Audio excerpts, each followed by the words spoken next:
So they could have gone with anything, yeah? Samsung Galaxy S20 Pro, Samsung Galaxy S20 Max, Mega, but they decided to go with Ultra. Why call it the Ultra? Yeah, Ultra specs, Ultra RAM, Ultra storage, Ultra fast connectivity, Ultra speeds, Ultra display, Ultra screen resolution, Ultra screen refresh rate, Ultra battery, Ultra price, because everything you could possibly imagine or want in a phone has been taken, revamped, wanna call it overkill, and then just thrown at you. And I've been using this device for the past couple of days, long enough, and we're here to talk about the Samsung Galaxy S20 Ultra. First up, let's talk about the design and the form factor of the Samsung Galaxy S20 Ultra.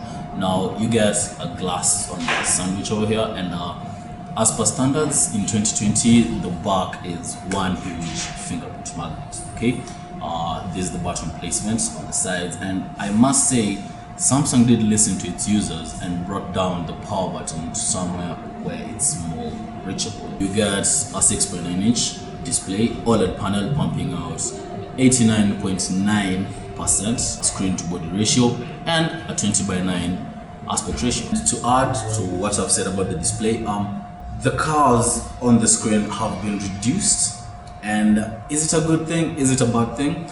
It's person dependent. Okay, for me personally, I didn't mind the curves that we had on the other models, but it's good that it's a bit flattened out in the S20 Ultra. Putting the phone to the back, you get that camera bump that you can't ignore that's been seeming to make news and headlines lately, and I'm going to get to that in a second. The rest is pretty basic stuff: your USB Type-C at the bottom, the speaker grill, and no headphone jack. How big is the phone? Well, I've got big hands, so using it one-handed isn't quite an issue. Reaching its reachability isn't an issue, and it fits in my pockets pretty well. Another thing worth mentioning is they've actually moved the fingerprint scanner from the location where it was on the previous S lineup devices to somewhere where it's much more reachable. I should say, in my opinion, it's much more reachable than what you had on the S10 lineup, so that's a plus. So on design, we're doing good so far. A big highlight of Samsung this year during the S20 unpacking event was the display. So let's talk about it. The main selling feature of this year's display on the S20 lineup is that 120 Hz refresh rate. Okay, straight out of the box, you're not getting that 120 Hz. Okay, the phone is at 1080p 60 Hz refresh rate. Now you can bump up the screen resolution to 1440 from 1080p, but you can't bump it from 60 Hz to 120 Hz and keep 1440p resolution on at the same time. So Samsung's explanation for this was it's going to really take a hit on the battery, which I find kind of awkward or kind of half-baked, because if you're paying 130,000 bob for this device here, you should be given the ability or the luxury to just bump up the resolution and the refresh rate however you want. To top it all off, you have a 5,000 mAh battery built into the device, and which is kind of mind-blowing, because 5,000 mAh batteries in that slim form factor is really impressive. So I digress. 5,000 mAh batteries on here should actually push that 120 Hz and get you through a full day usage. And in the event you run out of battery, the device itself supports quick charge, 45-watt fast charging, so topping the battery back up shouldn't be a hassle. Let me talk about 120 Hz refresh rate for a while. Coming from a 90 Hz to a 120 Hz refresh rate panel on here, you're not really going to feel that difference. Okay, now I digress. The refresh rates have been bumped up from 90 to 120 to give you that fluidity, okay? That smooth feel, that fast feel when you're scrolling through your feed, through a document, just scrolling around, okay? You really feel the difference when you're scrolling around. But coming from a 90 Hz refresh panel to a 120 Hz, you're not really going to feel that difference, that immersiveness of the screen. But coming from 60 Hz, which is the normal standard, to a 120 Hz refresh rate panel, you are going to feel that difference, that fluidity, that smoothness in motion flow on your feed, on your Instagram, on everything you're doing.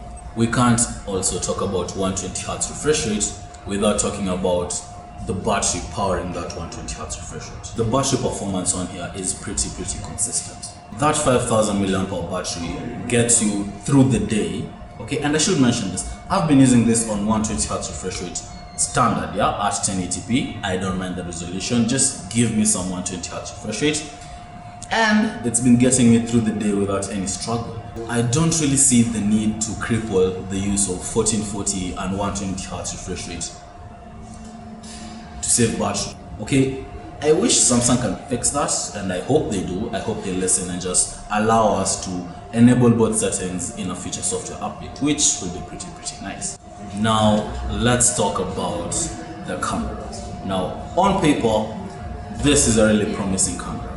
Okay, we get a 108 megapixel f1.8 wide angle lens, a periscope 48 megapixel f3.5 telephoto lens with optical image stabilization and 10x hybrid optical zoom, a 12 megapixel f2.2 ultra wide angle lens with super steady video built into it, and a 0.3 megapixel time of flight and depth sensor. You also get a 40 megapixel f2.2 wide angle lens up front as a selfie camera. With those camera specs, you get a new revamped night mode, a new live focus mode, the portrait mode. You also get live focus video, which is nice, and you get the new addition that everyone is talking about, 8K video recording.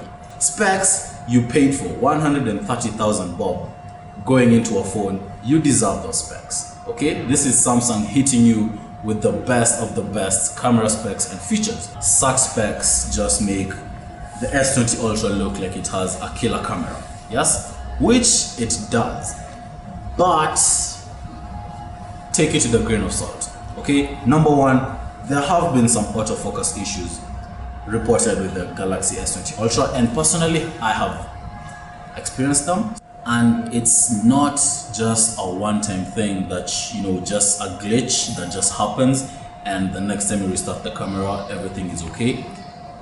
It's a consistent glitch. Okay, the phone, the autofocus built in the phone really struggles to just pick up the object in focus, and to kind of make up for it, it just throws all the clarity to the biggest object in the viewfinder, in this case just the whole background. And if you're following closely, people have raised this issue and Samsung has responded.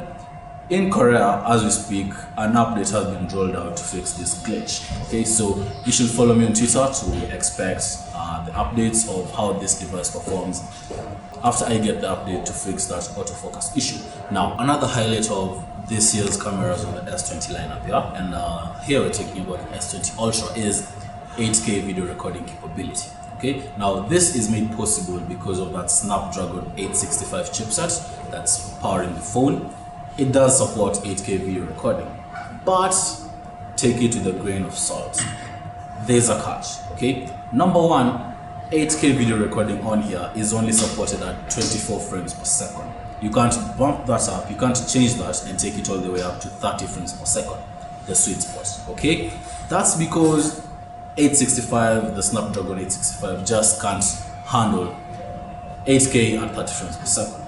Okay, number two, 8K video recording looks really promising, really enticing, but in practice it's not that much. You're better off just taking to 4K and taking that 4K all the way to 60 frames per second, which the device does support, which is really good. And you can't go wrong with 4K 60 frames per second right now. This is what I'm saying, okay? When you're in 8K mode and you're shooting a video, when you start moving, the image quality, the video quality kind of just starts changing, becomes a little bit wobbly, and you find that the phone is actually struggling to keep up. There's a lot of stuttering in the video quality, and it just doesn't look or feel like 8K. Don't get me wrong, in still shots like what I'm doing here, if this phone was just propped up on a tripod like this I'm here talking what I'm talking, 8K will be really good. Still image shots, 8K is just good. Okay, still video shots, 8K is good. But when you start moving, not so much. 4K video recording allows you more room to play around with what you're recording in post, while 8K just punches in, just goes all the way in to that object. You don't have more room in 8K to play around with in a video, up and bottom sides. It kind of just punches in than what you have with 4K. Am I making sense? You've got all this space to play around with in the video. When you switch to 8K, it punches in to that one object and you don't have much room to play around with in post. Something I should also mention here is 8K footage is really large. 8K puts out about 10 megabits per second. So say you had a 30-second video clip shot in 8K, that's gonna be 300 megabits of storage needed to store that footage. Now, this can't really be an issue because number one, looking at the storage options offered with the S20 Ultra, you're talking about 128 gigabytes of storage, 256 gigs or 512, with the option of taking all that storage to 1 terabyte of storage with micro SD card externally. Space with 8K video isn't the issue. Even transferring that 8K footage to your computer or uploading it to online storage isn't an issue. You've got UFS 3.0 fast storage built into the phone, so transferring files between devices is good, and the device is 5G capable, so uploading those files is not going to be an issue. But I'm good, I'm just going to stick with 4K video recording as it is right now, which is just good, because 8K on a smartphone is still in the baby step stages, and I'll give it more time to mature before I actually opt to use it as my daily go-to footage. Now, we can't talk about the S20 Ultra cameras without talking about the 100x zoom capability built into the camera. This is made possible with that 48 megapixel periscope lens, which is built into the device itself, which we saw introduced last year with the likes of Huawei P30 Pro, and having the capability to just move in closer to an object without having to move by yourself. The idea is really good. But example, my normal photo taking habit is I just whip out my phone, point and shoot. Okay, if I want to get closer to an object or fit more into the shots, I'm just going to switch to the ultra wide lens or just going 1x 2x. Okay, on this phone I've been given the capability, the ability to zoom in 100 times, and with Samsung's One UI 2 you actually get a nice interface showing you how you're zooming in 1x, from 1x to 20x, 7x, 30x, all the way to 100x. But here's the discrepancy. Here is where the issues, according to me, come up. So up to 30x zoom, everything is okay. In fact, this here phone takes the best clear photos at 30x zoom. Past that, hybrid zoom kicks in and things start getting a little bit shaky, and in a word, the images are not really usable, in my opinion. Okay, don't buy this phone mainly for the 100x zoom capability. Okay, you can use 100x zoom, which is okay, very good, but should you use 100x all the time? That's the question I leave to you. All that in one phone. Let's talk about the special features you get on here. Number one, on the software side, all of you know I'm a fan of the stock Android experience, but I just love how One UI 2 works on this phone. The reachability it offers, how clean it's made the software experience, just navigating from option to option on the phone feel. That smooth transition, that feel that you know what you're doing with the device. And it's good to see that Samsung revamped One UI as it was, kept all the good bits and added new bits to just make the experience of the phone much better. Two, this phone and practically all the phones in the S20 lineup are 5G ready. Now, in Kenya right now, we don't have 5G, but I've been hearing rumors that Safaricom is testing 5G. So Safaricom, if you're hearing this, hit me up, let me come test 5G on the S20 Ultra. And I think I should just make a separate video on the premise of 5G versus what it really is. So subscribe and turn on the notification bell so you don't miss that video. And with this phone having huge offerings of RAM, we're talking 16, we're talking options between 12 to 16 gigabytes of RAM. The model I have here has 16 gigabytes of RAM.